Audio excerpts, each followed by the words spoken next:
Understanding Medicine.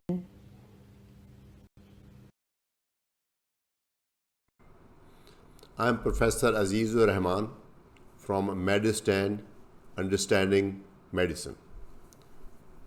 Today, I have not brought a formal lecture and I do not have a PowerPoint presentation, but I'm going to talk about a very, very important topic. We are all aware, but we do not take required action. And this is about the misuse of antibiotics. We all know infections are very common all over the world, particularly in developing countries. And our country, we have having problems with our economy, and our living standards are not as good as they should be. Hygienic states are also not good. There's overcrowding, and infections are definitely very common. And you all know that discovery of penicillin is regarded as one of the greatest discoveries in the field of medicine. Because before that, many infections would prove fatal. So with this discovery, many diseases became treatable, many infections became treatable. But then we realized that penicillin does not work in all the infections. Then more and more antibiotics were discovered. Some against gram-negative, some against gram-positive, some against anaerobes, some against some other specific organisms. So we have a good variety. Some are good for urinary tract infection, others may be better for respiratory tract infection. Some are effective for intracranial infection because they can penetrate blood-brain barrier. So we have a good variety. So we must use them judiciously to save lives. There's absolutely no doubt. In many infections, you just can't treat the disease without using the proper antibiotic. So you should use the proper antibiotic which is effective, and if you have a proper microbiological diagnosis and culture sensitivity pattern, that of course would be great. But often we treat these patients on empirical grounds. So if you have good knowledge about the possible organism in that infection, and you know the antibiotic which is likely to work, so you must then prescribe antibiotic and must prescribe in proper dosage and must tell your patient to take it for prescribed duration. But at the same time, mostly antibiotics are prescribed and taken when they are not needed. I think all of us, at least all colleagues of mine, physicians and internists, we realize that antibiotics are often not needed but prescribed because 80-90% chances are that infection is just viral. And viral infections are either mostly self-limiting without any specific antiviral, or they would require, if at all, some antibiotic-like thing. It would be antiviral, not antibiotic. So most infections are actually self-limiting.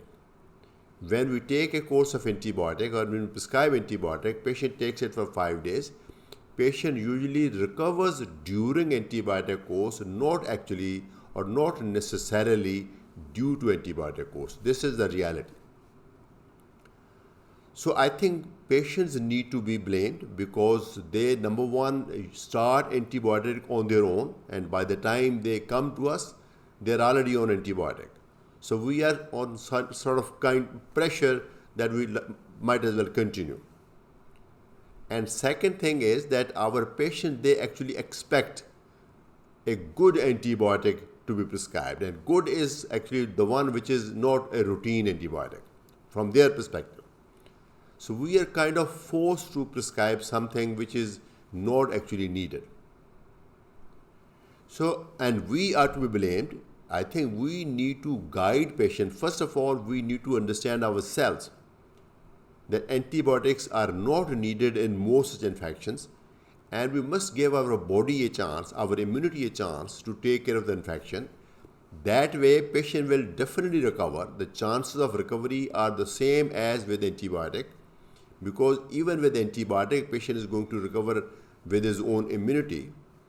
So I think we must encourage them not to take antibiotic. So you do some extra effort to examine the patient more thoroughly, and maybe you can do some tests to see if there is bacterial infection. And many bacterial infection would also actually not require antibiotic, but at least you need to have some evidence of bacterial infection to justify an antibiotic. There are some conditions, of course, where antibiotic is absolutely essential, and where antibiotic, if not given, that would be harmful. For example, somebody has bacterial meningitis, bacterial pneumonia, typhoid, urinary tract infection with urosepsis, cellulitis, foot infection, diabetic foot infection, some abscesses. So all these conditions, tonsillitis, these are conditions where antibiotics are definitely useful. But I think you would agree with me, at least my colleague from the Pakistan Society of Internal Medicine, they all agree with me that mostly antibiotics are not needed, but we prescribe them. And if patient does not respond in 2 days, and of course we never expect a response in 2 days, even if the antibiotic was needed, and we change the antibiotic, or patient will ask you to change the antibiotic, that is another mistake. So I think we are definitely using antibiotics wrongly. What is the downside of using antibiotics when they are unneeded? Number one, we unnecessarily expose the patient to the side effects of the antibiotics. Acute side effects like GI upset, like diarrhea, like vomiting, like other general side effects. Number two, antibiotics are fairly expensive, and patient has to spend a lot of money on something which they don't actually need. I think that is definitely a problem, but not the actual problem which I'm going to highlight. The actual problem is the development of resistant organism. And all of you know that in Pakistan, typhoid has become very, very resistant. It used to be very, very sensitive to amoxicillin, to ceftriaxone, to ciprofloxacin, ofloxacin, and it used to be something easily treatable. And now we know it doesn't respond to any of those antibiotics. At least majority of the variants, they do not respond to these antibiotics. Not only that, ceftriaxone, which is considered to be a blockbuster antibiotic, which we use only when we treat serious infection, this typhoid, the salmonella, has developed resistance to even ceftriaxone. Meropenem or Meronem, which was actually reserved for serious life-threatening infection like meningitis, like hospital-acquired pneumonia. Now we have to use that kind of drug for simple infection which was treatable with simple oral antibiotic. Now how this happened? Because of wrong and abuse of antibiotic, wrong use and abuse of antibiotic. So what is a wrong use? Number one, when it is given, when it is not indicated but it is prescribed, or when it is prescribed in subtherapeutic doses and not full duration. This 5 days duration is no standard. It depends upon infection. In some infection, you have to give antibiotic for 2 weeks. In some, you have to give it for 6 weeks. For example, in endocarditis, no antibiotic will work in 2 weeks. So we have to give 4 weeks minimum. So proper duration, proper dosage, and then quality antibiotic. So since in Pakistan, quality ensuring system is also not very robust, so many times patient has to buy a substandard antibiotics. But I think that is definitely something beyond our control as a medical community. But we can do one thing, that we can educate our patient that every infection is not bacterial and every infection does not require antibiotics. All you need to do is to just wait for the natural recovery. And I assure you, most infections, most respiratory infections, most gastrointestinal infection are self-limiting. They are mostly viral, even if bacterial, they are mostly self-limiting. That means they are going to be okay in just 3-4 days if even not given antibiotic. So antibiotics are not necessary because they are viral. So we must encourage our patient to try their own immune system to take care of the infection.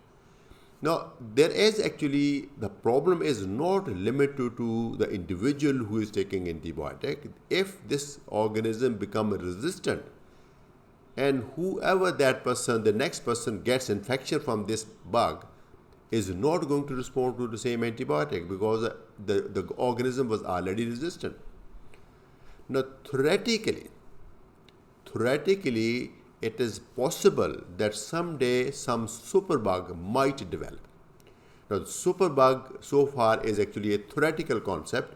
It is an organism, a bacterium, which is resistant to all available antibiotics. Now, if that thing happens, of course, the human race, its very existence is at risk. And this is actually reality. We just had a trailer with this coronavirus infection. Now, why coronavirus infection became so bad? Because it was a new virus and our body did not have immunity against that virus and we did not have any antiviral against this virus. So many people, they got unwell and many of them, they developed serious complication and some unfortunately died. This was still a much smaller scale issue and it could be much bigger. Now, since now there is globalization, there is a lot of mixing and there is definite serious possibility that a superbug may develop and it may actually engulf the entire globe. And today, the risk to human existence is not actually atomic bomb, is not hydrogen bomb, is not a chemical bomb. It is not a conventional war. It is definitely a superbug. So we must all learn this, that unnecessary use of antibiotic is potentially very risky and potentially increasing the chance of developing superbug. Another side effect of this abnormal use of antibiotic is that your own commensals, they get perturbed. You know, whenever we take antibiotic, you all know that we have our commensals, our healthy germs, our microbiome all over our body, in our oral cavity, in our gut, especially the gut, the colon, in genital area, in skin, on the skin, in the ear, everywhere we have organisms and they play extremely crucial role.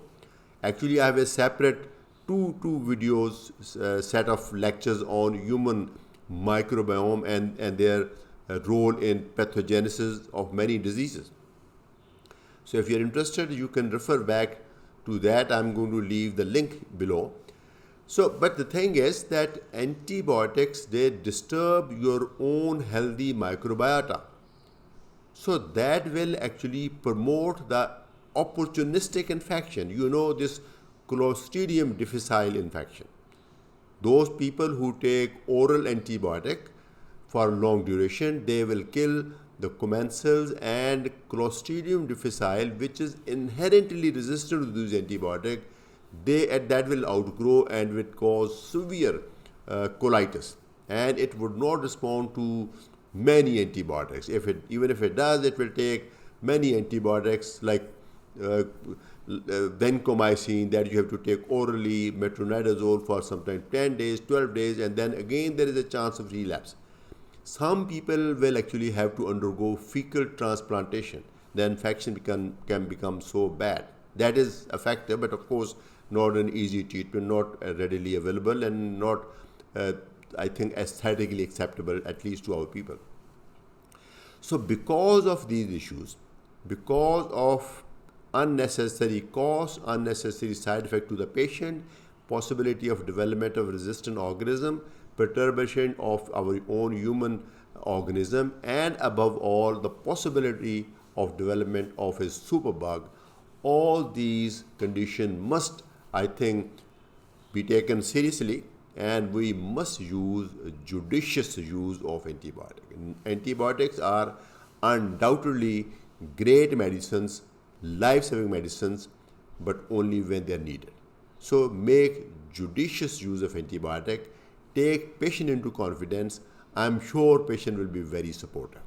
So I think if you have to use antibiotic, best is to base your judgment on laboratory test, the culture sensitivity test, or you can choose on empirical grounds. That means knowing the infection, you would know which antibiotic is likely to work best. And then you must use the proper dosage and proper duration so that that bug gets killed. If you make half-hearted attempt, then the bacterium will not be killed and it might become resistant. Like it has happened in tuberculosis, it has happened in typhoid, and it can happen in other conditions also. So with that, I'd like to thank you for your patient listening. I hope that you agree with my ideas. And if you have any queries, any questions, I would love to answer them. Please leave your comments here and please join my channel, Medurstand-Understanding Medicine. I'm trying my best to cover the entire internal medicine bit by bit. This is free and it is going to stay free forever. Thank you very much.